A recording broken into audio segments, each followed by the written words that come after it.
They said the United States fought for 20 years in Afghanistan and lost, but they didn't tell you the United States wasn't fighting the people of Afghanistan.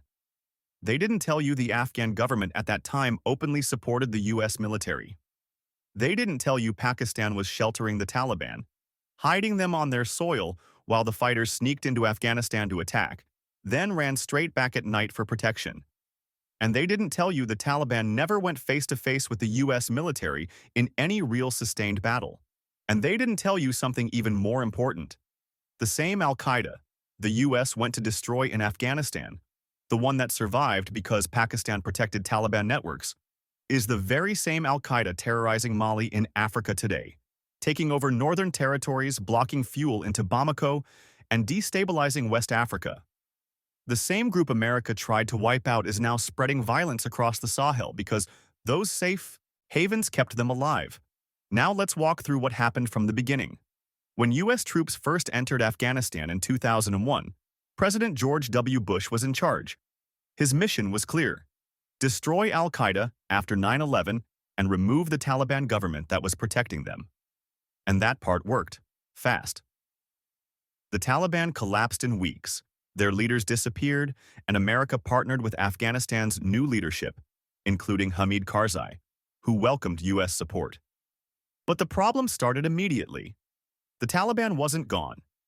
They were simply across the border in Pakistan, using safe houses, receiving support, regrouping, rearming, and slipping back into Afghanistan whenever it suited them. Attack, retreat, hide, repeat. And every U.S. administration had to deal with the same pattern.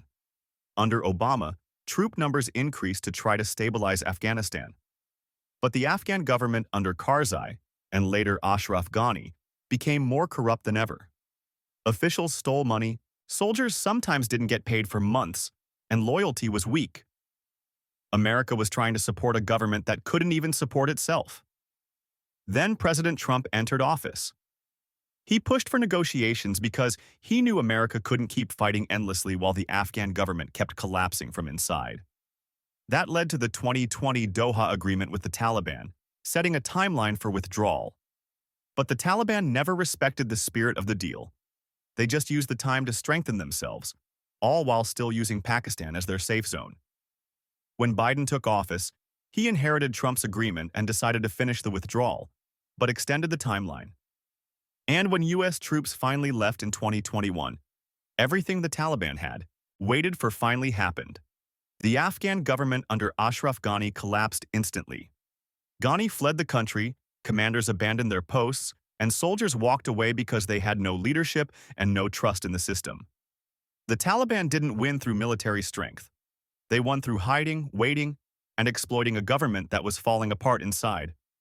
Yet you still have some loud Taliban supporters online bragging like they personally defeated a superpower, forgetting that their victory was built on safe havens, corruption, and patience, not battlefield power. The truth is simple. The U.S. lost the war because the Afghan state collapsed the second American support disappeared. From Bush to Obama, to Trump, to Biden, every administration was dealing with the same impossible combination: an enemy that ran to Pakistan for protection, and a government that couldn't stand on its own. And the same extremist networks America tried to destroy are now spreading into Mali, proving the entire region is still paying the price.